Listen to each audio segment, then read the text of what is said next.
Hello friends, NPS study centre में आपका स्वागत है। आज हम एनटीपीसी का प्रीवियस पेपर लेके आए हैं, जो ओरिजिनल पेपर 4/2/2021 में पीटी में हुआ था, जो थर्ड शिफ्ट का था। 3 बजे से इसका शिफ्ट चला था। अगर हम बात करते हैं 4/2/2021 का आज प्रीवियस पेपर का हम डिस्कशन करेंगे। आपको हम बता देते हैं कि इसी तरीक़ा से कंटिन्यू मेरा सेशन आ रहा है डिस्कशन का, जो एनटीपीसी ओरिजिनल पेपर का हम करवा रहे हैं। इसी तरीक़ा से आगे भी सेशन कंटिन्यू रहेगा। आप अगर पहली वीडियो ही देख रहे हैं तो एनपीएस स्टडी सेंटर पर जाइए और वहाँ इसका प्ले लिस्ट बना हुआ है, वहाँ से ओरिजिनल पेपर का एनालिसिस कर सकते हैं। ओरिजिनल पेपर के एनालिसिस करने से आपको एक सहूलियत होगा सिलेबस पर, कि सिलेबस में किस हिसाब से प्रीवियस पेपर ही बताएगा कि किसका वेटेज किस तरीक़ा से पूछा जाता है। अगर आपको हम बता देते हैं कि करंट अफेयर इसमें 7 से 8 रहेगा, 8 से 10 भी होता है। इस हिसाब से आप करंट अफेयर्स को भी नहीं छोड़ सकते हैं। तो करंट अफेयर्स का भी एक सेशन आता है सुबह में, मॉर्निंग में 7 से 8 के बीच में वीडियो अपलोड होता है। उसका मंथली हम करवा रहे हैं, उससे भी आप मंथली वाई करिए। जनवरी फरवरी हम करवा दिए हैं और मार्च में कंटिन्यू जारी है। अगर हम बात करते हैं कि इस चैनल पर एसएससी का भी ओरिजिनल पेपर, जैसे एमटीएस हो, सीएचएसएल हो या सीजीएल हो, उसका भी ओरिजिनल पेपर कराया जा रहा है। अगर एसएससी का भी आप तैयारी करते हैं तो उसका भी फ़ायदे उठा सकते हैं। तो हम चलते हैं पहला प्रश्न पर, जो आज का सेशन है 4/2/2021 का एनालिसिस देखेंगे। जिसमें पहला प्रश्न बोला गया है, कि कौन सरकारी विधेयक को प्रस्तावित कर सकता है। बोला है कि कौन सरकारी विधेयक को प्रस्तावित कर सकता है। तो आपको बता देते हैं कि सरकारी विधेयक का जो प्रस्तावित करता है वो संसद के किसी भी सदन कर सकता है। अगर हम बात करते हैं कि संसद के किसी भी सदन कर सकता है, तो संसद के सदन का अगर बात करिएगा तो संसद में 2 सदन होता है। एक होता है राज्यसभा और एक होता है लोकसभा। संसद में कितने सदन होता है? तो 2 सदन होता है। एक होता है राज्यसभा, एक होता है लोकसभा। तो बोला है कि सरकारी विधेयक को प्रस्तावित कर सकता है तो संसद के किसी भी सदन में के मंत्री, संसद में मंत्री कर सकता है। अगर हम राज्यसभा की बात करते हैं तो राज्यसभा के सदस्य का जो कार्यकाल होता है वो कार्यकाल उसका 6 साल का होता है। 6 साल का इस सदस्य का कार्यकाल है। लेकिन राज्यसभा का अगर बात करिएगा तो राज्यसभा एक अस्थायी सदन है, अस्थाई सदन है। लोकसभा का कार्यकाल 5 वर्ष है और ये एक अस्थाई सदन है। लोकसभा 5 साल से पहले भी भंग हो सकता है। लोकसभा 5 साल से पहले भी भंग हो सकता है, इसलिए इसको अस्थाई सदन कहते हैं। लोकसभा को ही हम युवा का सदन भी कहते हैं। तो इसका राइट आंसर जो होगा कि सरकारी विधेयक को प्रस्तावित कर सकता है तो संसद के किसी भी सदन के मंत्री कर सकता है। अगर हम बात करते हैं कि यहाँ धन विधेयक पूछ लिया जाता है कि बताइए कि धन विधेयक को किसने पास करता है, तो धन विधेयक लाने से पहले राष्ट्रपति से इजाज़त लेना पड़ता है। अगर हम बात करते हैं धन विधेयक का, तो धन विधेयक को लाने से पहले प्रेसिडेंट से हमको अनुमति लेना पड़ता है, और अगर प्रेसिडेंट अलाउ कर देता है तो धन विधेयक लोकसभा स्टार्ट कर देता है। और लोकसभा से जब राज्यसभा में जाता है, जब धन विधेयक का बिल राज्यसभा में जाता है तो राज्यसभा के अख्तियार सिर्फ 14 दिन ही रोक सकता है। कितना दिन? तो 14 दिन ही रोक सकता है। तो आपसे यहाँ से प्रश्न पूछा जाएगा कि बताइए धन विधेयक बिल को राज्यसभा कितने दिन तक रोक सकता है, तो सिर्फ 14 दिन तक ही रोक सकता है। 14 दिन के बाद 15वां दिन ऑटोमेटिक धन विधेयक पारित हो जाता है। तो बात करेंगे कि धन विधेयक को राज्यसभा सिर्फ 14 दिन तक ही रोक सकता है। प्रश्न में समझ गए होंगे। इसके राइट आंसर जो होगा, ये राइट आंसर होगा ऑप्शन नंबर 4, संसद के किसी भी सदन के मंत्री जो सरकारी विधेयक को प्रस्तावित कर सकता है। अगले प्रश्न पर हम चलेंगे। अगले प्रश्न में बोला गया है कि देवी अहिल्याबाई होलकर हवाई अड्डा कहाँ स्थित है, तो इंदौर में स्थित है। कहाँ? तो देवी अहिल्याबाई हवाई अड्डा है जो इंदौर में स्थित है। इंदौर पड़ता है कहाँ? तो मध्य प्रदेश एमपी में। अगर हम बात करते हैं बेंगलुरु का, तो बेंगलुरु में एक हवाई अड्डा है कैंपागोड़ा हवाई अड्डा। कैंपा गोडा हवाई अड्डा, कैंपा गोडा हवाई अड्डा है, हवाई अड्डा हो गया। कैंपा गोडा हवाई अड्डा है जो कहाँ पड़ता है, बेंगलुरु में पड़ता है। एक चेन्नई में पड़ता है जो चेन्नई हवाई अड्डा है। अगर हम नागपुर का बात करते हैं तो नागपुर में भी एक हवाई अड्डा है जिसको हम बोलते हैं बाबा साहेब अम्बेडकर हवाई अड्डा। बाबा साहेब अम्बेडकर हवाई अड्डा कहाँ पड़ता है, तो नागपुर में पड़ता है। बाबा साहेब अम्बेडकर नागपुर में पड़ता है। इंदौर में पड़ गया अहिल्याबाई होलकर हवाई अड्डा। अगर चेन्नई का बात करेगा तो चेन्नई हवाई अड्डा है, और बेंगलुरु का बात करेगा तो कैंपा गोडा हवाई अड्डा बेंगलुरु में पड़ता है। अगले प्रश्न पर हम चलेंगे। अगले प्रश्न में बोला गया है कि 1784 ईस्वी में 1784 ईस्वी में यूरोपीय द्वारा भारत के पुरातत्व संबंधी कार्य शुरू करने के साथ साथ एशियाटिक सोसाइटी ऑफ बंगाल का गठन किया गया था। इसके संस्थापक कौन थे? हम साफ शब्दों में बताते हैं कि एशियाटिक सोसाइटी का जो गठन हुआ था वो बंगाल के गठन में हुआ था। तो एशियाटिक सोसाइटी का गठन किए थे विलियम्स जोन्स ने। किसने किए थे? तो विलियम्स जोन्स ने किए थे। कब किए थे? तो 1784 में। तो आपको क्वेश्चन घुरा फिरा के पूछा है, सीधा भी प्रश्न पूछ सकता था कि बताइए कि एशियाटिक सोसाइटी ऑफ बंगाल की स्थापना किसने किया था? तो किया था विलियम्स जोन्स ने 1784 में किया था।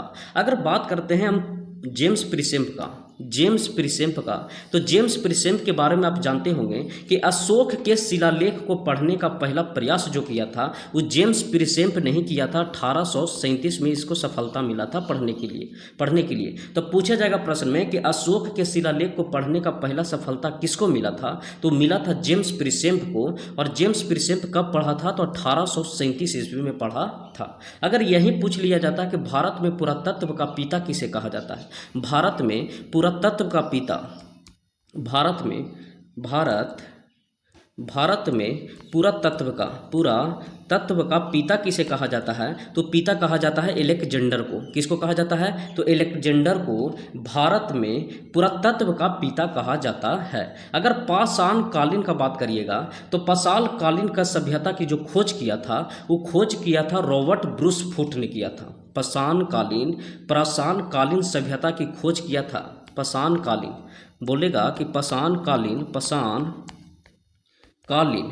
कालीन सभ्यता की खोज कौन किया था? तो किया था रॉबर्ट ब्रूस ने किया था। किसने किया था?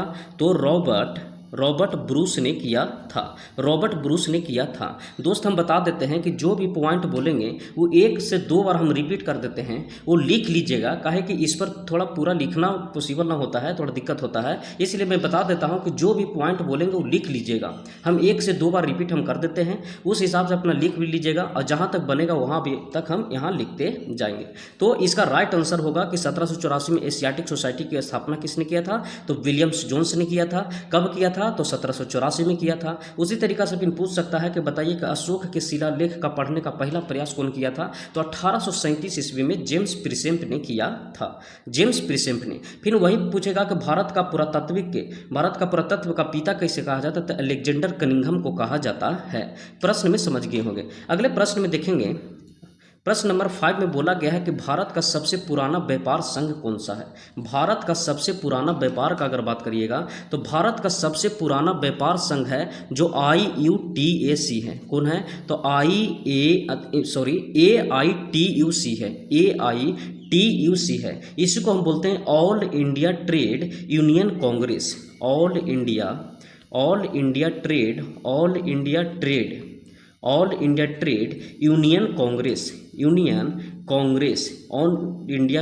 यूनियन कांग्रेस। अगर हिंदी में बात करिएगा तो इसी को बोलते हैं अखिल भारतीय ट्रेड यूनियन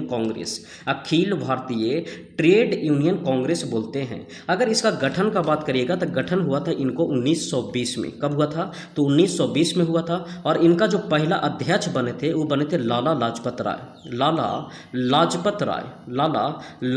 राय बने थे। इनका पहला अध्यक्ष कौन बने थे? तो लाला लाजपत राय बने थे।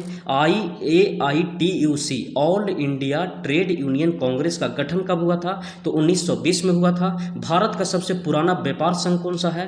तो all India trade union Congress है। गठन 1920 लाला लाजपत राय ने किया था। लेकिन लाला लाजपत के बारे में एक और बात जानिए, लाला लाजपत राय को पंजाब का केसरी भी कहा जाता है। पंजाब का केसरी भी कहा जाता है।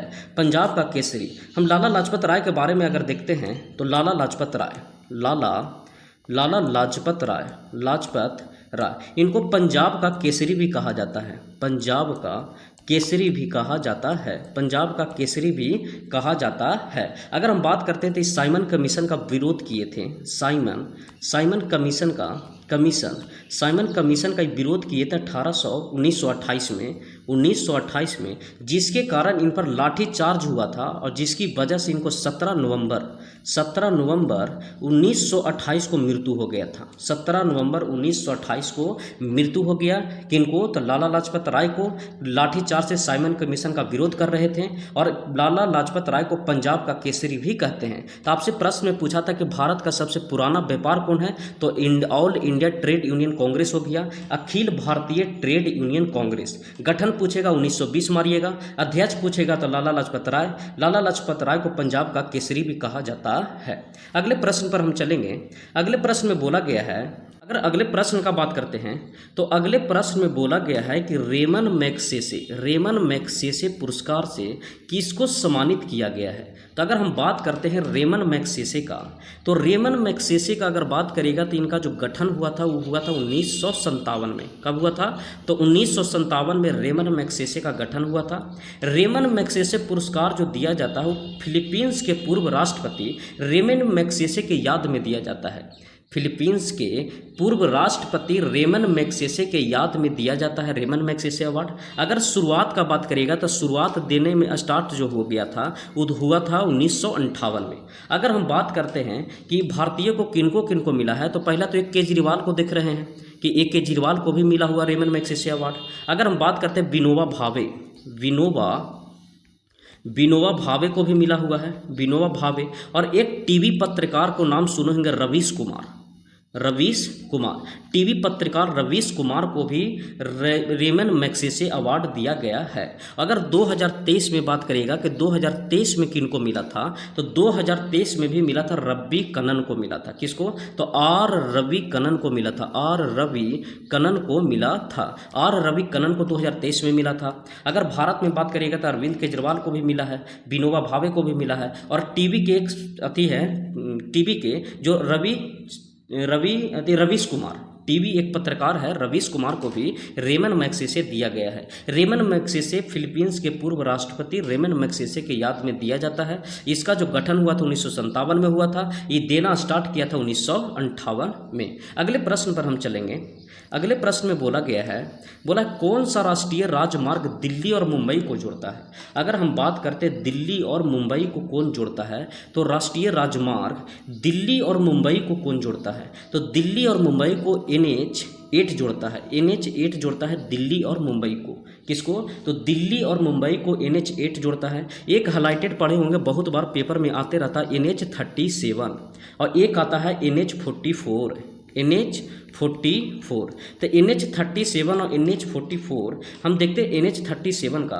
तो NH37 है जो असम के बाद अरुणाचल प्रदेश के बाद मणिपुर को, तो ये जोड़ता है NH37। कौन जोड़ता है? तो NH37 असम हो गया, अरुणाचल प्रदेश हो गया। और अगर हम बात करते हैं तो असम, अरुणाचल प्रदेश, फिर बात करेंगे मणिपुर, और मणिपुर के बाद एक मणिपुर हो गया, तो ये NH37 जोड़ता है। अगर NH44 का अगर बात करिएगा तो NH44 यह भारत का सबसे लंबा राष्ट्रीय राजमार्ग है। भारत का सबसे बड़ा राजमार्ग कौन सा है, तो भारत का सबसे लंबा राजमार्ग कौन सा है, तो NH44 है। NH44 है जो जम्मू कश्मीर से, कहाँ से, तो जम्मू कश्मीर के श्रीनगर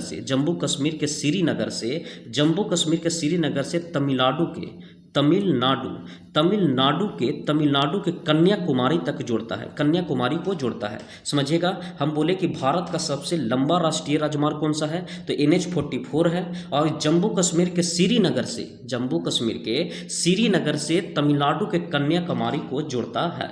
अगर हम बात करते हैं इसी का, तो पहले इसका नाम था NH7, पहले इनका नाम था NH7 कि इनका नाम चेंज करके कर दिया गया है क्या चीज़, NH44। अगर भारत की सबसे बड़ी सुरंग का बात करिएगा तो भारत की सबसे बड़ी सुरंग है जो NH44 पर ही है, चेनानी नासिरी सुरंग और जवाहरलाल सुरंग। अगर हम बात करते हैं कि NH44 का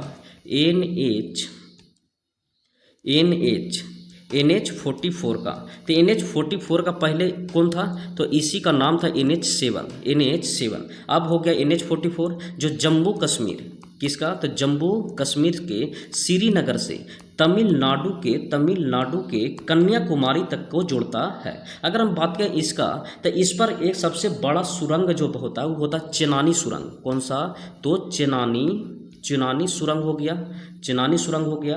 फिर इसी पर एक पाया जाता है जवाहर टनल। कौन सा, तो जवाहर टनल पाया जाता है, जवाहर टनल पाया जाता है। तो पूछेगा कि चेनानी सुरंग या जवाहर टनल कौन से राष्ट्रीय राजमार्ग पर है, तो NH44 पर स्थापित है। अगले प्रश्न पर हम चलेंगे। अगले प्रश्न में बोला है कि स्थिति आधारित F2S ट्रेंडिंग प्लेटफॉर्म, क्या बोला है कि स्थिति आधारित F2S ट्रेंडिंग प्लेटफॉर्म जो भारतीय किसानों को बिचौलियों को बिना अपनी उपज सीधे उपभोक्ता को बेचने में मदद करते, उसे बोलते हैं मंडी ट्रेड्स। क्या बोलते हैं, तो मंडी ट्रेड्स बोलते हैं। बोला है स्थिति आधारित F2S ट्रेंडिंग प्लेटफॉर्म है जो भारतीय किसानों को बिचौलियों के बिना अपने उपज सीधे उपभोक्ता को बेचने में मदद करता है। वो कौन सा है, तो मंडी ट्रेड्स है। कौन सा, तो मंडी ट्रेड्स है। अगले प्रश्न पर चलेंगे। अगले प्रश्न में बोला गया है, अगले प्रश्न देखिएगा। अगले प्रश्न में बोला कि भारत के राष्ट्रपति बनने से पहले इनमें से किसे भारत रत्न से पुरस्कार से सम्मानित किया गया था। तो अगर हम बात करते हैं कि भारत के राष्ट्रपति बनने से पहले इनमें से किसे भारत रत्न से सम्मानित किया गया था, तो अगर भारत रत्न का बात करिएगा तो सम्मानित किया गया था राधा कृष्णन को, डॉक्टर एस राधा कृष्णन को सम्मानित किया गया था। अगर हम बात करते हैं भारत रत्न का, तो भारत रत्न जो मिला था, भारत रत्न का अगर हम बात करेंगे तो भारत रत्न मिला था, स्टार्ट हुआ था 2 जनवरी 1954 को स्टार्ट हुआ था। 2 जनवरी 1954 को स्टार्ट हुआ था, जिसमें पहला व्यक्ति कौन थे, तो पहला मिला था 3 को मिला था राजगोपालाचारी, सी राजगोपालाचारी को मिला था, सी राजगोपालाचारी को मिला था। अगर दूसरा बात करेंगे तो एक हो गया राधा कृष्णन और तीसरा थे डॉक्टर चंद्रशेखर वेंकट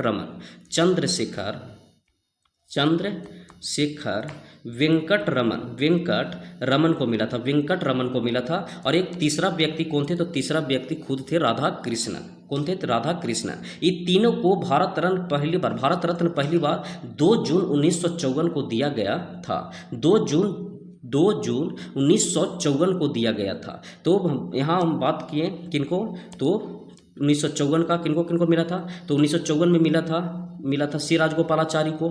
फिर बात करेंगे चंद्रशेखर वेंकट रमन को मिला था, जो प्रकीर्णन के खोज के लिए भी अहम भूमिका निभाए हैं। और इसी तरीका से एस राधा कृष्णन को भी मिला था। अगर प्रधानमंत्री में बात करिएगा तो प्रधानमंत्री में किनको मिला था, तो प्रधानमंत्री में भी मिला था जवाहरलाल नेहरू जी को। जवाहरलाल नेहरू जी को दिया गया था 1955 में भारत रत्न दिया गया था। अगर इसी तरीका से अगर हम प्रेसिडेंट का बात करेंगे कि प्रेसिडेंट को किनको मिला था, तो डॉक्टर राजेंद्र प्रसाद जी को भी मिला है। डॉक्टर राजेंद्र प्रसाद जी को मिला था और इनको मिला था 1962 में। सबसे लंबा कार्यकाल राष्ट्रपति के पद पर रहे हैं, 1950 से 62 तक की कार्यकाल संभाले थे, 1962 तक। अगर हम महिला में बात करते हैं कि महिला में किनको मिला था, तो महिला में 1971 में मिला था इंदिरा गांधी को। किनको, तो इंदिरा गांधी को मिला था। तो 1971 में किसको मिला था, तो इंदिरा गांधी को मिला था। फिर पीएम का बात करेंगे तो जवाहरलाल नेहरू जी को भी मिला है। और बात करेंगे महिला में तो इंदिरा गांधी को 1971 में मिला है। डॉक्टर राजेंद्र प्रसाद राष्ट्रपति थे, जो प्रेसिडेंट थे, उनको मिला था 1962 में। अगर पूछेंगे कि पहला विदेशी किनको मिला था, तो खान अब्दुल गफ्फर खान को भी मिला था 1987 में। खान अब्दुल अब्दुल गफ्फर खान को 1987 में मिला था। 1987 में खान अब्दुल गफ्फर खान। और दूसरा विदेशी का बात करेगा तो नेल्सन मंडेला को भी मिला था 1990 में। नेल्सन मंडेला को कब मिला था? तो 1990 में मिला था। 1990 में नेल्सन मंडेला को मिला था, जो दूसरा विदेशी थी। नेल्सन मंडेला को भी मिला था। Nelson Mandela. अगर युवा का बात करिए कि युवा खिलाड़ी में किसको मिला था, तो आपको पता है सचिन तेंदुलकर जो को मिला था 2014 में। 2014 में सबसे युवा का अगर बात करिएगा कि सबसे युवा खिलाड़ी किनको, तो सचिन तेंदुलकर को मिला था 2014 में। कब मिला था? तो 2014 में भारत रत्न से सम्मानित किया गया था। अगले प्रश्न पर हम चलेंगे। अगले प्रश्न में बोला गया है, अगले प्रश्न में देखिएगा, बोला गया है कि जनरल माइकल ओ डायर को किस स्वतंत्रता सेनानी ने गोली मारी थी? तो आपको हम पिछले सेशन में भी बताए थे, जो पिछला हम प्रीवियस पेपर कराए तो वहाँ भी क्वेश्चन रिपीट किया था। तो देखिए कुछ प्रश्न ऐसा भी होता है जो शिफ्ट में रिपीट कर दिया जाता है। तो आप ये हम बताए थे कि उधम सिंह ने मारा था। कौन? उधम सिंह ने कब मारा था? तो 1940 में मारा था। क्यों मारा था? क्योंकि जनरल माइकल ओ डायर था जो पंजाब का गवर्नर था। पंजाब का उस समय गवर्नर था जब जलियांवाला बाग हत्याकांड हुआ था। आपको हम बता देते हैं कि जलियांवाला बाग हत्याकांड 13 अप्रैल 1919 को जो हुआ था, 13 अप्रैल 1919 को जो जलियांवाला बाग हत्याकांड हुआ था, उस समय पंजाब का गवर्नर कौन था? तो माइकल ओ डायर ही था। लेकिन गोली चलाने का आदेश किसने दिया था? तो गोली चलाने का आदेश दिया था वो दिया था आर डायर। कौन दिया था? तो आर डायर दिया था। लेकिन गवर्नर कौन था? तो माइकल ओ डायर था। इसीलिए उधम सिंह ने लंदन में ही इनको 1940 में जाके गोली मारे थे। अगले प्रश्न पर चलेंगे। अगले प्रश्न पर जाने से पहले कुछ हम यहाँ बता देते हैं आपको कि भगत सिंह और सुखदेव और एक इनको साथ था बंटू केशवर दत्त। इनको 23 मार्च 1931 को फांसी की सजा दिया गया था, जिसके कारण 23 मार्च को हम शहीद दिवस मनाते हैं। क्या मनाते हैं? तो शहीद दिवस मनाते हैं। 23 मार्च को क्या मनाते हैं? तो शहीद दिवस मनाते हैं। अगर चंद्रशेखर आज़ाद का अगर बात करिएगा कि चंद्रशेखर आज़ाद जी, तो चंद्रशेखर आज़ाद को भी 1927 में इनको फांसी दिया गया था। 1927 में इनको फांसी दिया गया था चंद्रशेखर आज़ाद। कहाँ? तो अब सॉरी, फांसी इनको नहीं दिया गया था चंद्रशेखर आज़ाद जी को। ये खुद अपने से गोली मारे थे। कहाँ? अल्फ्रेड पार्क में खुद से अपने से गोली मार लिए थे। कौन? चंद्रशेखर आज़ाद। इलाहाबाद के अल्फ्रेड पार्क में खुद का गोली मारे थे। कौन? चंद्रशेखर आज़ाद। अगले प्रश्न पर चलेंगे। इस प्रश्न में देखिएगा, बोला गया है प्रधानमंत्री संसद आदर्श ग्राम योजना से दोस्तों 1 से 2 क्वेश्चन प्रश्न रहता ही है। योजना जरूर देख के जाइएगा। हम करंट अफेयर्स में योजना का भी सेशन हम करवाएंगे जरूर, जब पेपर सटेगा। था अभी मंथली चल रहा है, वहाँ से भी आप करंट अफेयर्स देख सकते हैं। बोला प्रधानमंत्री संसद आदर्श ग्राम योजना कब शुरू हुआ था? तो ये हुआ था 11 अक्टूबर 2014 को। कब हुआ था? तो 11 अक्टूबर 2014 को प्रधानमंत्री संसद आदर्श ग्राम योजना शुरू हुआ था, 11 अक्टूबर 2014 को। अगर 28 अगस्त 2014 की बात करिएगा तो 28 अगस्त 2014 को हुआ था प्रधानमंत्री जन धन योजना। प्रधानमंत्री जन धन योजना। तो प्रधानमंत्री जन धन योजना पूछेगा तो मारिएगा 28 अगस्त 2014 को। प्रधानमंत्री संसद आदर्श ग्राम योजना पूछेगा तो मारिएगा 11 अक्टूबर 2014 को। अगर 9 मई का बात करिएगा कि 9 मई 2015 को क्या हुआ था, तो ये आया था अटल पेंशन योजना कब आया था? तो 9 मई 2015 को अटल पेंशन योजना, 28 अगस्त 2014 को प्रधानमंत्री जन धन योजना और 11 अक्टूबर 2014 को प्रधानमंत्री संसद आदर्श ग्राम योजना। अगले प्रश्न पर चलेंगे। अगले प्रश्न में बोला है कि जवाहर ग्राम समृद्धि योजना। देखिए योजना से फिर एक क्वेश्चन पूछ लिया, जवाहर ग्राम समृद्धि योजना किस वर्ष शुरू किया गया था? जवाहर ग्राम समृद्धि योजना किस वर्ष शुरू हुआ था? तो 1999 में शुरू हुआ था। हम आपको बता देते हैं कि योजना हो या करंट से जो भी क्वेश्चन बनेगा, हमारे चैनल से जुड़े रहिए, हम सब करवा देंगे। करेंट अफेयर के साथ अभी मंथली चल रहा है। मंथली जैसी खत्म होगा तो फिर हम चैप्टर में योजना भी करवा देंगे, खेल से भी पुरस्कार भी करवा देंगे, और बुक भी मिला है उसको भी करवा देंगे। तो बस इस चैनल से जुड़े रहिए। जवाहर ग्राम समृद्धि योजना किस वर्ष शुरू हुआ था? तो 1999 में शुरू हुआ था। 1999 में शुरू हुआ था। अगले प्रश्न पर चलिएगा।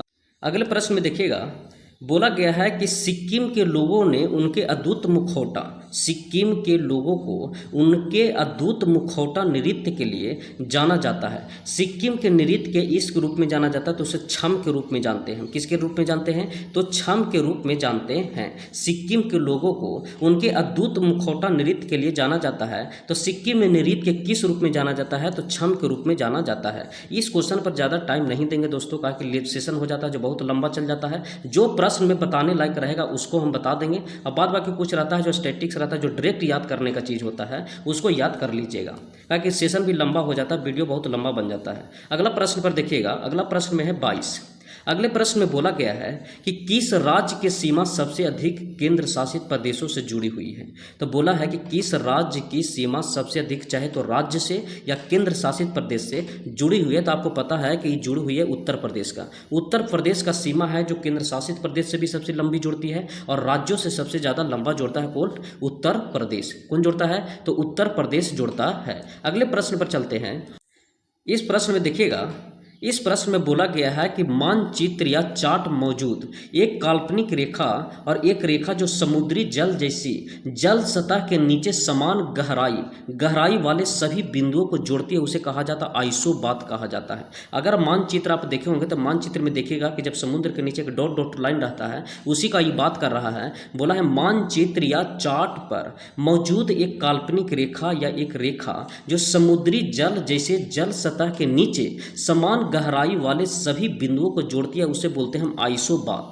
क्या बोलते हैं? तो आइसोबात बोलते हैं। आइसोबात बोलते हैं। क्या बोलते हैं? तो आइसोबात बोलते हैं। अगले प्रश्न पर चलेंगे। अगले प्रश्न में बोला है कि मांसाहारी पौधा नहीं है। कौन सा है जो मांसाहारी पौधा नहीं है? मांसाहारी पौधा नहीं है तो कौन? टाइगर विली है जो मांसाहारी नहीं है। नाम इसको भले टाइगर है कि मांसाहारी नहीं, एक शाकाहारी में आता है। अब मांसाहारी पौधा का बात करिएगा तो कुछ जैसे के पौधे ऐसे भी होते हैं कि जीव जंतु, जैसे छोटे जीव जंतु को, कीड़ा मकोड़ों को पकड़ के भी उसका मतलब ग्रहण करता है भोजन में, इसलिए उसको मांसाहारी कहते हैं। और टाइगर लिली है जो शाकाहारी में आता है। बताइए कि कॉर्कस्क्रू होगा मांसाहारी होगा, फिर सीड्यू मांसाहारी होगा, मंक मांसाहारी होगा। तो बोलेगा टाइगर लिली है जो मांसाहारी पौधा नहीं है। लगा हुआ है टाइगर, है खुद मांसाहारी टाइगर, लेकिन यहाँ बात किया है किसका? तो पौधा का। तो टाइगर लिली है जो मांसाहारी पौधा नहीं है। टाइगर लिली मांसाहारी पौधा नहीं है। अगले प्रश्न में देखिएगा। अगले प्रश्न में बोला है कि कौन सा नवीकरणीय ऊर्जा के रूप में जाना जाता है? कौन सा नवीकरणीय ऊर्जा के रूप में जाना जाता है? तो नवीकरणीय, आपको पता है कि नवीकरणीय सौर ऊर्जा को कहते हैं जो कभी समाप्त नहीं होगा, कभी समाप्त नहीं होगा। अगर कोयला हो गया, ये सब है जो ये सब कुछ अनवीकरणीय है, अनवीकरणीय है, ये सब समाप्त होने के कगार पर है। लेकिन नवीकरणीय ऊर्जा के रूप में सौर ऊर्जा जानते हैं। किसको? तो सौर ऊर्जा जानते हैं। स्थितिज ऊर्जा का बात करिएगा तो आपको तो पोटेंशियल एनर्जी बराबर पता है कि mgh होता है, पोटेंशियल एनर्जी होता है mgh। अगर हम बात करते हैं काइनेटिक एनर्जी पूछ लेगा तो 1/2 mv² हो जाएगा। अगर काइनेटिक एनर्जी का एक और फार्मूला होता है तो वो होता है p²/2m। ये भी याद रखिएगा, p²/2m होता है किसका? तो स्थितिज काइनेटिक एनर्जी का, काइनेटिक एनर्जी का होता है। अगले प्रश्न पर चलिएगा। अगले प्रश्न में देखिएगा दोस्तों। अगले प्रश्न में बोला है कि किस ब्रिटिश प्रधानमंत्री बोला गया है कि किस ब्रिटिश प्रधानमंत्री ने क्रिप्स मिशन को भारत भेजा था? क्रिप्स मिशन को भारत भेजा था। तो आपको हम बता देते हैं कि क्रिप्स मिशन भारत आया था 1942 में। कब आया था? तो 1942 में क्रिप्स मिशन भारत भेजा। कौन भेजा था? तो भेजा था विंस्टन चर्चिल ने। कहा है कि 1942 में सरकार किसकी थी वहाँ? तो विंस्टन चर्चिल का था। तो पूछेगा आपसे, प्रश्न पूछेगा कि बताइए किस ब्रिटिश प्रधानमंत्री क्रिप्स मिशन को भारत भेजा था? तो विंस्टन चर्चिल ने भेजा था। अगर हम बात करते हैं कि विंस्टन चर्चिल के बाद सरकार में आए कौन? तो सरकार में आए क्लेमेंट इटली। कौन आए थे? Clement Italy. कौन आए थे? तो क्लीमेंट इटली आए थे। इनके सरकार गिर गया था किनको, तो विंस्टन चर्चिल को। इसके बाद क्लीमेंट इटली आए। क्लीमेंट इटली भारत के बारे में अच्छे विचार के थे, अच्छे सोच किए और भारत को आश्वासन दिया कि 1948 से पहले भारत को आज़ाद कर दिया जाएगा। कौन बोला था, तो क्लीमेंट इटली ने ही बोला था। और ये इसने भेजा किनको, तो माउंटबेटन को भेजे। क्लीमेंट इटली ने क्या बोला था कि 1948 से पहले भारत को क्या कर दिया जाएगा, तो आज़ाद कर दिया जाएगा, भारत को आज़ाद कर दिया जाएगा। और बताइए भारत को आज़ाद करने के लिए इस सिलसिले में किनको भेजे थे, तो माउंटबेटन को भेजे थे। माउंटबेटन को भेजे और माउंटबेटन को समझा के भेजे कि ठीक है जाइए, जैसा माहौल रहेगा उस माहौल से आप काम करके आइएगा। माउंटबेटन ने भी आया और यह घोषणा कर दिया 15 अगस्त 1947 को भारत को आज़ाद कर दिया जाएगा।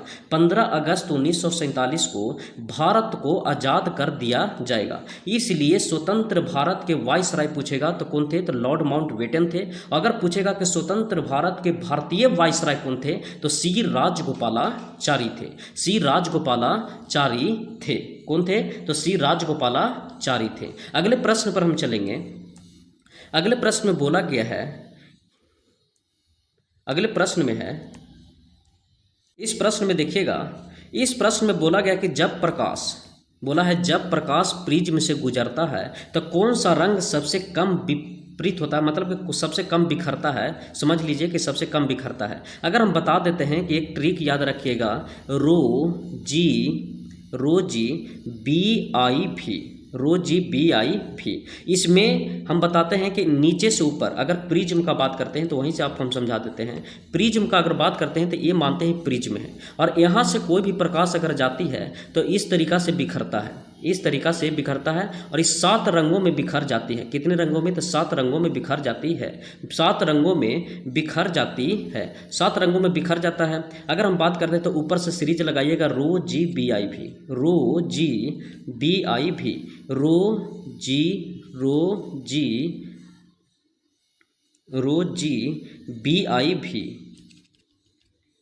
ये देखिएगा, रो जी बी आई भी। अगर बात करते हैं कि नीचे से जब ऊपर जाइएगा तो नीचे से ऊपर जाने पर तरंगदैर्घ्य और चाल बढ़ता है, बाद बाकी सब घट जाता है। बाद बाकी का बात करिएगा तो बाद बाकी में विचलन भी आता है, अपवर्तनांक भी आता है, आवृत्ति भी आता है, ये सब आता है जो सब घट जाता है। तो बस ये एक कंसेप्ट रखिएगा, रेड मतलब ये हो गया, रेड हो गया, ये ऑरेंज हो गया, येलो हो गया, ग्रीन हो गया, ब्लू हो गया, इंडिगो हो गया और वायलेट हो गया। तो आपसे प्रश्न पूछा कि जब प्रकाश प्रिज्म से गुजरता है तो कौन सा रंग सबसे कम विपरीत होता है, तो सबसे कम देखिए कि सबसे कम लाल हुआ, देखिए बिखरा है कौन, सबसे कम लाल हुआ, रेड देख रहे हैं यहाँ, रेड सबसे कम, उसके बाद ऑरेंज हुआ कम। इसी तरीके से हम बोले थे कि जिसका तरंगदैर्घ्य ज़्यादा रहेगा वो कम बिखरेगा और जिसका तरंगदैर्घ्य कम रहेगा वो ज़्यादा। सबसे ज़्यादा में बिखरता हूँ बैगनी, याद रखिएगा कि सबसे ज़्यादा बिखरता है कौन, तो बैगनी। तो ये भी याद रखिएगा कि बैगनी सबसे ज़्यादा बिखरता है, सबसे कम बिखरता है लाल। कि ये सीरीज याद रखिएगा कि जब ऊपर जाइएगा तो चाल और तरंगदैर्घ्य बढ़ता है, बाद बाकी घटता है। अगर ऊपर से नीचे आइएगा तो चाल और तरंगदैर्घ्य घटता है, बाद बाकी बढ़ता है। अगले प्रश्न पर हम चलते हैं। अगले प्रश्न में बोला कि कंप्यूटिंग के संदर्भ में एक स्पाइडर क्या है। बोला है कि कंप्यूटिंग के संदर्भ में एक स्पाइडर क्या है। तो आपको पता है कि कंप्यूटर के संबंध में एक स्पाइडर जो होता है वो होता है एक प्रोग्राम जो वेबसाइटों का कैटलॉग तैयार करता है। एक प्रोग्राम जो वेबसाइटों का कैटलॉग तैयार करता है, क्या करता है, तो कैटलॉग तैयार करता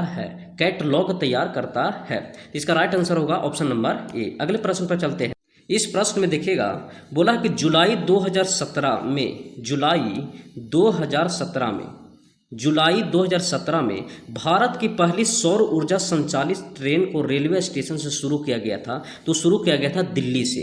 बोला है जुलाई 2017 में भारत की पहली सौर ऊर्जा संचालित ट्रेन को किस रेलवे स्टेशन से शुरू किया गया था, तो शुरू किया गया था दिल्ली से। कौन सा बोला है, तो सौर ऊर्जा संचालित बोला, कहाँ से, तो दिल्ली से शुरू किया गया था। अगले प्रश्न में देखिएगा, अगले प्रश्न में बोला है कि कप केक या डोनेट या एक्लेयर या फ्रायो या जिंजर ब्रेड विभिन्न संस्करणों के लिए कूटबद्ध किया जाता है। तो एक एंड्रॉयड फ़ोन में किया जाता है। एंड्रॉयड जो होता है ना, उसमें ऐसा होता है, कप केक होता है, डोनेट होता है, एक लेयर होता है, फ्राई होता है और जिंजर ब्रेड होता है। ये सब होता है जो एंड्रॉयड में होता है। किस में होता है? तो एंड्रॉयड में होता है।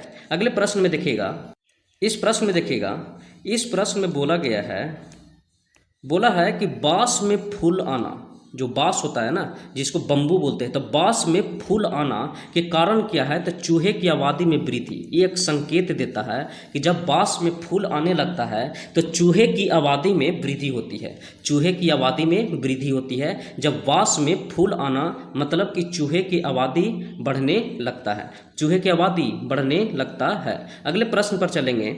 अगले प्रश्न में बोला, इस प्रश्न में देखिएगा, इस प्रश्न में पूछा गया है कि कौन सा भारतीय स्मारक है जो यूनेस्को की विश्व धरोहर स्थल में शामिल है या सूची में शामिल है। अगर हम बात करते हैं यूनेस्को का, कि यूनेस्को के विश्व धरोहर स्थल में शामिल है, तो इसमें है खजुराहो। कौन सा है? तो खजुराहो है। और खजुराहो पड़ता है कहाँ? तो एमपी में पड़ता है। लेकिन इस पर जाने से पहले यूनेस्को के बारे में आपको हम बता देते हैं। यूनेस्को का जो गठन हुआ था वो 4 नवंबर 1945 को हुआ था। 4 नवंबर 1945 को इनका गठन हुआ था। अगर हम बात करते हैं कि इसका जो हेडक्वार्टर वो पेरिस फ्रांस में है। कहाँ? तो पेरिस फ्रांस में इनका हेडक्वार्टर है। पेरिस फ्रांस में हेडक्वार्टर हो गया, पेरिस फ्रांस में। अगर मेंबर का बात करेगा तो मेंबर 193 मेंबर। कितना मेंबर है? तो 193 मेंबर है। जब भारत का हेरिटेज का बात करेगा कि भारत के कितने इसमें शामिल है, तो इसमें भारत के 43 शामिल है। कितना है? तो 43 शामिल है। टोटल कितना है? 43। जरा में अगर हम बात करेंगे इसी में, तो 35 जो आता है, 35 आता है संस्कृति का, संस्कृति है, 35 संस्कृति हो गया। अगर हम बता देते तो 7 होता है जो प्राकृतिक होता है, 7 होता है जो प्राकृतिक होता है। और जो एक आता है जिसको हम कंचनजंगा बोलते हैं, कंचनजंगा, वो आता है राष्ट्रीय मिश्रित में। कंचनजंगा राष्ट्रीय उद्यान होता है, वो मिश्रित में आता है। किस में आता है? तो मिश्रित में आता है। तो आपसे इस तरीका से भी प्रश्न पूछ लिया जाता है। ये याद रखिएगा कि 35 हो गया संस्कृति, 7 हो गया प्रकृति और 1 हुआ मिश्रित। आपको हम बताते हैं कि यूनेस्को का गठन 4 नवंबर 1945 को। बात करते हैं इसका हेडक्वार्टर पेरिस फ्रांस में। मेंबर कितना? तो 193। अगर बोलते हैं भारत में इसका कितने शामिल धरोहर शामिल है, तो 43 है, जिसमें 35 संस्कृति हो गया, 7 प्रकृति हो गया और 1 है जो कंचनजंगा राष्ट्रीय उद्यान है जो मिश्रित है। अगर हम बात करते हैं अब खजुराहो का, तो खजुराहो का हम बात करेंगे तो खजुराहो कहाँ पड़ता है? तो एमपी में पड़ता है। और आपको हम बताएं कि एमपी में पड़ता है। जब जुटा था, अगर हम बात करते हैं कि एमपी में है, और इसका जो खजुराहो जो जुड़ा था 1986 में, 1986 में यूनेस्को के साइट में जुड़ा था। लेकिन एमपी में ही पड़ता है सांची स्तूप। कौन सा? तो सांची स्तूप भी पड़ता है। सांची स्तूप को जोड़ा गया था 1989 में। 1989 में किसको जोड़ा गया था? तो सांची स्तूप को जोड़ा गया था। फिर एमपी में ही पड़ता भीमबेटका। कौन? तो भीमबेटका है। भीमबेटका को जोड़ा गया था 1990 में। 1990 में भीमबेटका को। और एक यहीं जुड़ा था कौन? तो क्या बोलते हैं, सतपुड़ा भी जुड़ा हुआ है। सतपुड़ा भी जुड़ा हुआ है जो यूनेस्को के साइट में है। तो एमपी में कौन कौन हो गया? तो सांची स्तूप हो गया 1989 में हो गया, भीमबेटका 1990 में। और बात करेंगे तो खजुराहो किस में जुड़ा हुआ है? तो 1986 में जुड़ा था खजुराहो। तो इसका राइट आंसर हो जाएगा ऑप्शन नंबर 2। Option number 2। अगले प्रश्न पर चलेंगे। अगले प्रश्न में देखिएगा, अगले प्रश्न में बोला गया है कि राष्ट्रवादी नेताओं में से कौन मराठी समाचार पत्र केसरी को संपादक था। तो अगर हम बात करते हैं कि मराठी समाचार पत्र केसरी वो लिखे थे कौन? तो बाल गंगाधर तिलक। अगर हम बाल गंगाधर तिलक का अगर हम बात करते हैं तो बाल गंगाधर तिलक का था जो इसने चलाए थे शिवाजी महोत्सव। एक चलाए थे गणपति महोत्सव, एक चलाए थे शिवाजी महोत्सव। गणपति महोत्सव चलाए थे 1893 में और शिवाजी महोत्सव चलाए थे 1895 में। अगर हम बात करते हैं तो 2 पत्रिका लेके आए थे। एक लेके आए थे केसरी, एक लाए थे केसरी और एक लाए थे मराठा। क्या लाए थे? तो एक लाए थे केसरी और एक लाए थे मराठी। कौन सा? तो मराठा लाए थे। अगर केसरी का बात करते हैं तो केसरी था जो मराठी लैंग्वेज में था, एक लाए थे मराठा, और केसरी था जो मराठी लैंग्वेज में था, और मराठा का बात करेगा तो ये था जो इंग्लिश लैंग्वेज में था। तो ये बताइए, बाल गंगाधर तिलक का 2 पत्रिकाएं थी, एक केसरी और एक मराठी। जो पूछा कि केसरी जो था केसरी, वो केसरी मराठी में था। देखिए केसरी किस में था, तो मराठी में था, मराठी में था। और केसरी याद रखिएगा, केसरी जो मराठी में था ये आता था दैनिक, दैनिक में, ये दैनिक पत्रिकाएं थी, दैनिक। और ये था जो साप्ताहिक थी, ये था साप्ताहिक, ये था साप्ताहिक। तब बात करेंगे बाल गंगाधर तिलक गणपति महोत्सव 1893 में, शिवाजी महोत्सव 1895 में। और बाल गंगाधर तिलक का ही एक नारा था, क्या, तो नारा था स्वराज मेरा जन्म सिद्ध अधिकार है और मैं इसे लेकर ही रहूंगा। कौन बोले थे, तो ये बोले थे बाल गंगाधर तिलक जी ने, स्वराज मेरा जन्म सिद्ध अधिकार है और मैं इसे लेकर ही रहूंगा। अगर हम बात करते हैं बाल गंगाधर तिलक, तो बाल गंगाधर तिलक और जैसे लाल बाल पाल हुआ, लाल बाल और पाल, लाल बाल पाल लाला लाजपत राय हो गए, बाल गंगाधर तिलक हो गए, और ये हो गया बंटू अति क्या बोलते हैं, तो बिपिन चंद्र पाल, बिपिन चंद्र पाल। इस सब तीनों थे जो गरम दल के नेता थे, लाल बाल पाल, लाल बाल पाल। भीमराव अंबेडकर का पता है कि ड्राफ्ट कमेटी का अध्यक्ष थे भीमराव अंबेडकर जी, भीमराव अंबेडकर जी। अगले प्रश्न पर चलेंगे। इस प्रश्न में देखिएगा, इस प्रश्न में बोला गया है, इस प्रश्न में है बोला है कि यूरोपीय संघ, यूरोपीय संघ का अगर बात करते हैं, यूरोपीय संघ मतलब यूरोपियन यूनियन का बात कर रहा है, तो यूरोपीय संघ में प्रेरक शक्ति और कार्यकारी निकाय क्या है। बोला यूरोपीय संघ की प्रेरक शक्ति और कार्यकारी निकाय क्या है, तो यूरोपीय आयोग का एक संगठन था, यूरोपीय आयोग का क्या था, एक संगठन था। कौन सा, तो यूरोपीय संघ। अगर हम बात करते हैं कि इसका गठन कब हुआ था, तो इनका गठन हुआ था 1993 में। कब हुआ था, 1993। और मेंबर इसमें कितना जुड़ा हुआ है, तो 27 मेंबर जुड़ा हुआ है यूरोपियन यूनियन में। अगर हम बात करते हैं इसका हेडक्वार्टर का, तो इसका हेडक्वार्टर बेल्जियम के ब्रुसेल्स में है, बेल्जियम, बेल्जियम के ब्रुसेल्स में है, ब्रुसेल्स में है। तो बेल्जियम के ब्रुसेल्स में है किसका हेडक्वार्टर, तो यूरोपियन यूनियन का। ये किसके लिए था, तो एक यूरोपीय आयोग के लिए था। कितने मेंबर था, तो 27 मेंबर था। कब गठन हुआ था, तो 1993 में गठन हुआ था। हेडक्वार्टर क्या है, तो बेल्जियम ब्रुसेल्स में, बेल्जियम के ब्रुसेल्स में इसका हेडक्वार्टर है। तो इसका राइट आंसर हो जाएगा ऑप्शन नंबर 3, यूरोपीय आयोग के लिए था। अगले प्रश्न पर हम चलेंगे। अगले प्रश्न में बोला गया है, इस प्रश्न में देखिएगा बोला गया है, इस प्रश्न में कहा है कि किस पादप समूह फल के अंदर बीज मौजूद होता है, फल के अंदर बीज मौजूद होता है। बोला किस पादप समूह में फल के अंदर बीज होता है। तो आपको हम बताते हैं कि पादप जगत का, अगर हम बताते हैं कि पादप जगत का बात करेगा, तो पादप जगत जो 2 प्रकार में बटा था। कितने प्रकार में, तो 2 प्रकार में। एक होता है अपुष्पित, एक होता है अपुष्पोद्भिद जिसको हम बोलते हैं क्रिप्टोगेमी, और एक बोलते हैं पुष्पोद्भिद जो फूल देता है, फल देता है, उसको बोलते हैं पुष्पोद्भिद। इसको बोलते हैं फेनरोगेमिंग्स। क्या बोलते हैं, तो फेनरोगेमिंग्स बोलते हैं। हम बोले पादप जगत 2 प्रकार का होता है, एक अपुष्पोद्भिद होता है और एक होता है पुष्पोद्भिद।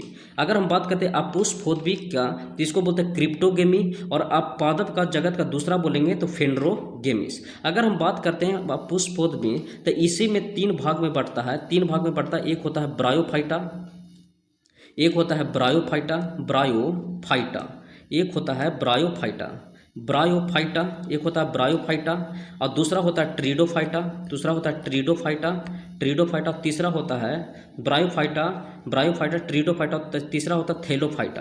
कौन सा होता है, तो थैलोफाइटा, ब्रायोफाइटा, ट्रीडोफाइटा, थैलोफाइटा।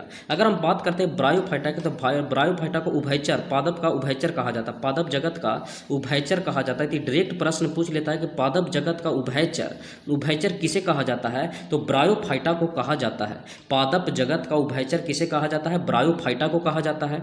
अगर हम बात करते हैं कि पादप जगत 2 प्रकार में बटा, एक क्रिप्टोगेमी हो गया, एक फेनरोगेमिक्स हो गया, एक क्रिप्टोगेमी हो गया, एक फेनरोगेमिक्स हो गया। अगर हम इसी में बात करते हैं तो देखिएगा, इसमें फेनरोगेमिस का अगर हम बात करेंगे, तो फेनरोगेमिस में भी बढ़ जाता है 2 प्रकार में। एक बढ़ता है नग्न बीजी और एक बनता है आवृत बीजी। एक बढ़ जाता है नग्न बीजी, और एक बढ़ जाता है आवृत बीजी में, और यही आपसे सवाल पूछ रहा है आवृत बीजी।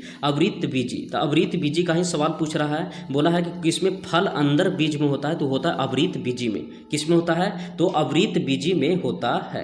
अब समझे होंगे बढ़िया से। हम आपको बता देते हैं कि फल होता है किसमें, आवृत बीजी में। किसमें आता है, तो फेनरोगेमिक्स में आता है, फेनरोगेमिक्स में। ट्रीडोफाइटा का हम बता दिए कि ट्रीडोफाइटा हो गया जो किसमें चल गया, तो क्रिप्टोगेमी में चल गया। अगर हम बात करते हैं थैलोफाइटा का, तो थैलोफाइटा, थैलोफाइटा, थैलोफाइटा में भी 3 गो आता है। एक आता है शैवाल आता है जो थैलोफाइटा में आता है, शैवाल के बाद होता है कवक जो आता है जो थैलोफाइटा में ही आता है। अगर शैवाल कवक हो गया, कवक के बाद तीसरा का हम बात करेंगे तो तीसरा होता है लाइकेन। कौन होता है? तो लाइकेन भी आता है तीसरे इसी में। और इसी में आता है एक होता है जीवाणु। कौन? तो जीवाणु। तो जीवाणु 4 प्रकार के किस में पाया जाता है? तो थैलोफाइटा में पाया जाता है। तो थैलोफाइटा में पाया जाता है। हम बोले कि ब्रायोफाइटा को उभयचर का, पादप जगत का उभयचर किसको कहा जाता है? तो ब्रायोफाइटा को। पूछेगा आपसे प्रश्न में सीधे पूछेगा कि पादप जगत का उभयचर किसे कहा जाता है? तो ब्रायोफाइटा को कहा जाता है। पूछेगा कि शैवाल किस में आता है? तो थैलोफाइटा में आता है। कवक किस में? तो थैलोफाइटा। उसी तरीका से शैवाल, कवक, लाइकेन और जीवाणु थैलोफाइटा के सदस्य है। अगर ट्रीडोफाइटा का अगर बात करिएगा, ट्रीडोफाइटा, तो ट्रीडोफाइटा का एक एग्जाम्पल याद रखिएगा, फर्न जो आता है, फर्न वो भी आता है ट्रीडोफाइटा में। फर्न किस में आता है? तो ट्रीडोफाइटा में आता है। अगले प्रश्न पर देखिएगा, अगले प्रश्न में बोला है कि माइकल जैक्सन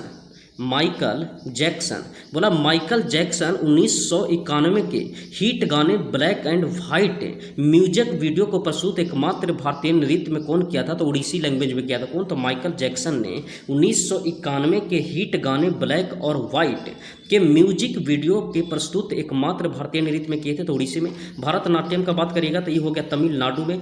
कथक का बात करिएगा तो नॉर्थ में पड़ता है, उत्तरी भारत में पड़ता है। ये हो गया, एक मिनट सेकंड, ये हो गया तमिलनाडु में, तमिलनाडु। अगर कथक का बात करेगा तो उत्तरी भारत हो गया, उत्तरी भारत। और कथकली का बात करेगा तो ये हो गया केरल। किसका हो गया? तो केरल हो गया। अगले प्रश्न पर चलते हैं। अगले प्रश्न में बोला गया है, अगर इस प्रश्न का बात करिएगा तो इस प्रश्न में बोला गया है, बोला है कि भारतीय संसद का पहले स्पीकर कौन थे? तो भारतीय संसद के पहले स्पीकर का अगर बात करिएगा तो पहले स्पीकर जो थे वो थे जीवी मावलंकर। कौन थे? तो जीवी मावलंकर। अगर हम संसद का बात करते हैं कि संसद, तो संसद में आते हैं लोकसभा भी, राज्यसभा भी आते हैं। लोकसभा हो गया। अगर बात करते हैं तो राज्यसभा भी आता है और प्रेसिडेंट भी आता है। कौन आते हैं? तो प्रेसिडेंट भी। तीनों है जो किसका है? तो संसद का। पूछा भारतीय संसद के पहले स्पीकर कौन थे? तो जीवी मावलंकर थे। कौन थे? तो जीवी मावलंकर थे। अगर संसद का आर्टिकल का बात करेगा तो आर्टिकल होता है 79 में। अगर राज्यसभा का बात करेगा तो आर्टिकल होता है 80 में। और लोकसभा का बात करेगा तो इसका आर्टिकल होता है 81 में। आर्टिकल कितना होता है? तो 81 में होता है। अगर संसद का बात करेगा तो संसद बनना स्टार्ट हुआ था 1927 में। याद रखिएगा कि संसद बनना स्टार्ट हुआ था 1927 में। अगर हम इसी में बात करते हैं कि संसद को डिजाइन किसने किया था, तो संसद का अगर डिजाइन का बात करेगा तो डिजाइन किया था एडविन लुटियंस ने। कौन किया था? तो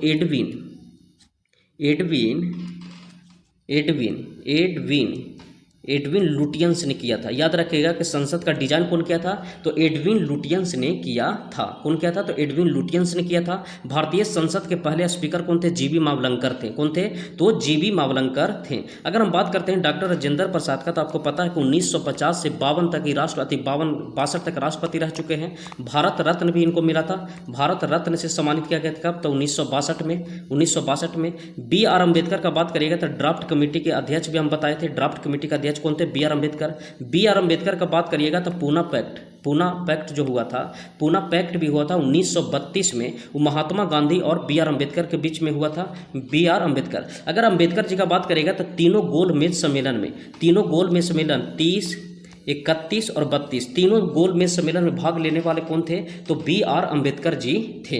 बी आर अम्बेडकर। अगले प्रश्न पर चलिएगा। इस प्रश्न में देखिएगा, इस प्रश्न में बोला कि हेनरी बेकुरल को किसकी खोज की थी? हेनरी बेकुरल का अगर हम बात करेंगे तो हेनरी बेकुरल रेडियोधर्मिता की खोज की थी। किसका खोज थी? तो हेनरी बेकुरल ने रेडियोधर्मिता की खोज की थी। और कब की थी? तो 1896 में। कब किया था? तो 1896 में किया था। और इसीलिए अपने नाम पर ही इसका यूनिट भी रखे थे। यूनिट अपने नाम पर रखे थे। क्या चीज़? तो बेकुरल अपने नाम पर ही रखे थे, बेकुरल। तो हेनरी बेकुरल ने किसकी खोज के लिए अपना नोबेल किसकी, हेनरी बेकुरल ने किसकी खोज की थी, तो रेडियोधर्मिता की खोज की थी। अगर हम बात करते हैं कि हेनरी बेकुरल का की खोज किया था 1896 में, और अगर ये अपने नाम पर ही यूनिट क्या रखे थे, तो बेकुरल रखे थे। अपने नाम पर यूनिट क्या रखे थे, तो बेकुरल रखे थे। अगर यही बात करते हैं तो यही पूछ लेता है रेडियम और पोलोनियम का। रेडियम और पोलोनियम की खोज किसने किया था, तो ये किए थे मैडम क्यूरी ने। कौन किया था, तो मैडम क्यूरी ने किए थे, और इसी के लिए मैडम क्यूरी को नोबेल प्राइज मिला था 1903 में। क्या दिया गया था, तो नोबेल दिया गया था 1903 में, नोबेल प्राइज दिया गया था। अगर हम एरे में अवरक्त किरणें का बात करेंगे तो अवरक्त किरणें की खोज किया था हर्शेल ने। किसने खोज किया था, तो हर्शेल ने किया था अवरक्त किरणें का खोज। अगर रेडियोधर्मिता का पता है, परावैज्ञानिक को खोज किया था रीटर ने। परावैज्ञानिक का खोज किया था रीटर ने, और एक्सरे की खोज किया था रोंटजन ने। कौन किया था, तो रोंटजन ने एक्सरे का खोज किया था। रिपीट कर देते हैं, अवरक्त किरण की खोज किसने किया था, तो हर्शेल ने किया था। रेडियोधर्मिता की खोज कौन किया था, तो हेनरी बेकुरल ने किया था। परावैज्ञानिक की खोज किसने किया था, तो रीटर ने किया था। और एक्स किरणें की खोज जो किया था वो किया था रोंटजन ने। अगले प्रश्न पर बढ़िएगा। अगले प्रश्न में बोला गया है, इस प्रश्न में बोला है, कहा है कि इनमें से किस भारत में सिविल सेवाओं के जनक कहा जाता है। अगर हम बात करते हैं सिविल सेवाओं का जनक के बारे में, तो सिविल सेवाओं का जनक जो थे वो थे चार्ल्स कॉर्नवालिस ने। कौन थे, चार्ल्स कॉर्नवालिस ने सिविल सेवाओं के जनक के रूप में जाना जाता है। आपको पता है कि चार्ल्स कॉर्नवालिस को अस्थाई बंदोबस्त भी किया था, अस्थाई बंदोबस्त के जनक भी कहा जाता है। अस्थाई बंदोबस्त के जनक कहा जाता है किसको, तो चार्ल्स कॉर्नवालिस को कहा जाता है। तो इनमें से किसे भारत में सिविल सेवाओं का जनक कहा जाता है, तो चार्ल्स कॉर्नवालिस को कहा जाता है। चार्ल्स कॉर्नवालिस को कहा जाता है। अगर महात्मा गांधी का बात करिएगा तो महात्मा गांधी जो किए थे, पूना पैक्ट किए थे महात्मा गांधी। पूना पैक्ट किए थे महात्मा गांधी। अगर हम बात करते हैं कि इंडियन ओपिनियन जो लिखे थे, इंडियन ओपिनियन बोलेगा कि इंडियन ओपिनियन किसने लिखे थे पत्रिका, तो वो भी लिखे थे महात्मा गांधी। अगर बातेंगे हिंद स्वराज किसने लिखे थे, तो हिंद स्वराज भी कौन लिखे थे, महात्मा गांधी ने ही लिखे थे। अगर हम बात करते हैं कि महात्मा गांधी ने चंपारण सत्याग्रह 1917 में किए थे। महात्मा गांधी का अगर और बात करिएगा तो एक पहला भारतीय राष्ट्रीय कांग्रेस का जो अधिवेशन किए थे वो किए थे 1924 में। कहाँ, तो बेलगांव में। कहाँ, तो 1924 में बेलगांव में महात्मा गांधी जी ने ही किए थे। अगर हम बात करते हैं महात्मा गांधी, तो महात्मा गांधी 1893 के अब्दुल्ला केस के लड़ने के लिए कहाँ गए थे, साउथ अफ्रीका भी गए थे, और साउथ अफ्रीका में ही फिनिक्स फॉर्म की भी स्थापना किए, नेटाल इंडियन कांग्रेस की भी स्थापना किए। इसी तरीका से आगे भी फैक्ट इसका बताते रहेंगे। अगले सेशन में जुड़ते रहिएगा। अगले प्रश्न में चलेंगे। अगले प्रश्न में बोला, इस प्रश्न में देखिए बोला गया कि ब्रिक्स का, अगर हम ब्रिक्स का बात करते हैं तो ब्रिक्स में शामिल होने वाले अंतिम देश कौन था, तो ब्रिक्स में शामिल होने वाले अंतिम देश था साउथ अफ्रीका। कौन थे, तो साउथ अफ्रीका 2010 में ब्रिक्स में शामिल हुआ था। ब्रिक्स में शामिल हुआ था साउथ अफ्रीका। ब्रिक्स का अगर बात करिएगा तो बी से होता है ब्राज़ील, बी से हो गया ब्राज़ील हो गया, रूस हो गया, इंडिया हो गया, और चाइना हो गया, और साउथ अफ्रीका हो गया। तो ये ब्रिक्स का अगर गठन का बात करिएगा तो ब्रिक्स का गठन जो हुआ था वो हुआ था 2009 में। कब हुआ था, तो 2009 में ब्रिक्स का गठन हुआ था। इसका सदस्य की संख्या अगर बात करिएगा तो सदस्य की संख्या अभी वर्तमान में 5 है, लेकिन इसमें 1 जनवरी 2024 को में जुड़ने का ऐलान कौन किया था, तो मिस्र जुड़ा है, इथोपिया जुड़ा है, ईरान जुड़ा है। कौन कौन, तो मिस्र, इथोपिया, ईरान, और एक यूएई जुड़ा है, संयुक्त अरब अमीरात जुड़ा है। तो बात करेगा कि ब्रिक्स में कब शामिल हुआ था, 2010 में साउथ अफ्रीका शामिल हुआ था। 2010 में कौन शामिल हुआ था, तो साउथ अफ्रीका शामिल हुआ था। ब्रिक्स के शामिल में अंतिम 10 सदस्य कौन होंगे, तो साउथ अफ्रीका। कब शामिल हुआ, तो 2010 में शामिल हुआ था। अगले प्रश्न में देखिएगा, इस प्रश्न में देखिएगा बोला गया है कि हुंगलू कश्मीरी बारहसिंघा वन जीव अभयारण्य राष्ट्रीय उद्यान पाए जाते हैं। आपको हम बता देते हैं कि हुंगलू कश्मीरी बारहसिंघा वन जीव अभयारण्य पाया जाता है, दाचिगम पड़ता है, दाचिगम अभयारण्य में। और ये पड़ता है कहाँ, तो जम्मू कश्मीर में पड़ता है। कहाँ, तो जम्मू कश्मीर में पड़ता है। अगर कान्हा राष्ट्रीय उद्यान का बात करते हैं तो कान्हा, पन्ना, पेंच, कान्हा के साथ अगर दे देगा तो कान्हा हो गया, पन्ना हो गया, और पेंच हो गया। कान्हा, पन्ना, पेंच ये राष्ट्रीय उद्यान पड़ता है कहाँ, तो मध्य प्रदेश में पड़ता है। अगर मृदु मलाई का बात करते हैं, मृदु मलाई तो पड़ता है तमिलनाडु में। कहाँ पड़ता है? तो तमिलनाडु में पड़ता है मुदुमलाई। दुधवा राष्ट्रीय उद्यान पड़ता है यूपी में, दुधवा राष्ट्रीय उद्यान यूपी में पड़ता है। फिर मुदुमलाई पड़ता है तमिलनाडु में। कान्हा पन्ना पेंच कहाँ पड़ता है? और भीमबेटका कहाँ पड़ता है? तो एमपी में पड़ता है। और दाचिगम अभयारण्य कहाँ पड़ता है? तो जम्मू कश्मीर में पड़ता है। जम्मू कश्मीर में एक और याद रखिएगा, डल और बुलर झील, डल और बुलर झील याद रखिएगा कहाँ? तो जम्मू कश्मीर में। मीठे पानी का झील कौन सा है? तो बुलर झील है। मीठे पानी का झील कौन सा है? तो बुलर झील है। अगले प्रश्न पर देखिएगा, इस प्रश्न में देखिएगा बोला गया सार्क, बोला गया है कि सार्क दक्षिण एशियाई क्षेत्रीय संगठन का गठन कब हुआ था और कहाँ हुआ था। अगर हम बात करते हैं सार्क का, तो सार्क का जो गठन हुआ था वो हुआ था बांग्लादेश में 1985 में हुआ था। बांग्लादेश में 1985 में हुआ था। अगर डेट का बात करते हैं तो ये हुआ था 8 दिसंबर 1985 को कहाँ हुआ था? तो बांग्लादेश में हुआ था। और इसका सदस्य का बात करिएगा तो इसका मेंबर टोटल सार्क का कितना है? तो मेंबर टोटल 8 देश है। कौन कौन? तो 8 देश है, जिसमें अफगानिस्तान हो गया, पाकिस्तान हो गया, पाकिस्तान के बाद भारत है, नेपाल है, मालदीव है, श्रीलंका है और भूटान है। क्या क्या बताएं? तो अफगानिस्तान हो गया, पाकिस्तान हो गया, फिर भारत, इंडिया हो गया, इंडिया के बाद बात करेंगे नेपाल हो गया, नेपाल के बाद मालदीव हो गया, मालदीव के बाद श्रीलंका हो गया, श्रीलंका के बाद लास्ट भूटान हो गया। ये 8 सदस्य हैं। अगर हम बात करते हैं कि इनका स्थापना जो पहली बार हुआ था बांग्लादेश में हुआ था, लेकिन 1987 में, कब? तो 17 जनवरी 1987 को ये अपना राजधानी कहाँ बदल लिए? तो ये राजधानी चल गया काठमांडू में, नेपाल काठमांडू में स्थापित हुआ। कब? तो 1987 में इसकी राजधानी नेपाल काठमांडू में चला गया। ये स्थापना हुआ था कहाँ? तो बांग्लादेश 1985 में हुआ था। अगले प्रश्न में देखिएगा, 76 नंबर प्रश्न में बोला गया है कि पश्चिम घाट में कौन सी स्थानिक प्रजाति नहीं पाई जाती है? तो बात करेंगे कि पश्चिम जो घाट में है वो हिंस्पीड हरे नहीं पाई जाती है। हिंस्पीड हरे पश्चिम घाट में नहीं पाई जाती है। अगले प्रश्न देखिएगा, अगले प्रश्न में बोला, इस प्रश्न में बोला गया कि हिमालय में धौलाधार पर्वतमाला का एक भाग है। हिमालय में धौलाधार, जो धौलाधार पर्वतमाला किसका भाग है? तो निम्न हिमालय का भाग है। किसका? तो निम्न हिमालय का भाग है। हिमालय में धौलाधार पर्वतमाला का भाग कौन सा है? तो निम्न हिमालय। कौन सा? निम्न हिमालय है। अगले प्रश्न, इस प्रश्न में देखिएगा बोला गया है, कंप्यूटर से प्रश्न है, इसमें बोला कि आप पूर्व और खोले गए प्रोग्राम पर जाने के लिए किस कीबोर्ड शॉर्टकट का उपयोग करेंगे। जिसे बोला है कि आप पूर्व में खोले गए प्रोग्राम पर जाने के लिए किस कीबोर्ड शॉर्टकट का उपयोग करिएगा। तो alt plus shift plus tab का उपयोग करेंगे। Alt plus shift plus tab का उपयोग करेंगे। अल्ट शिफ्ट प्लस टैब का उपयोग करेंगे। दोस्तों यहाँ सेशन होता है आज समाप्त। जो इस शिफ्ट में इतना ही प्रश्न दिया गया था 83 तक। इसके बाद मैथ रीजनिंग दिया गया है। अगर ये सेशन आपको अच्छा लगा, पसंद आया है तो लाइक, सब्सक्राइब और कमेंट में अपना राय जरूर दें। अगर हमसे और सेशन के लिए जुड़ना चाहते हैं तो करंट अफेयर मॉर्निंग में भी लेके आते हैं। इसी तरीका से आगे भी कंटिन्यू सेशन आते रहेगा। आगे एलपी का भी कराएंगे, ग्रुप डी का भी कराएंगे और जेई का भी ओरिजिनल पेपर का ही एनालिसिस कराएंगे। इस सेशन के देखने के लिए आपको धन्यवाद।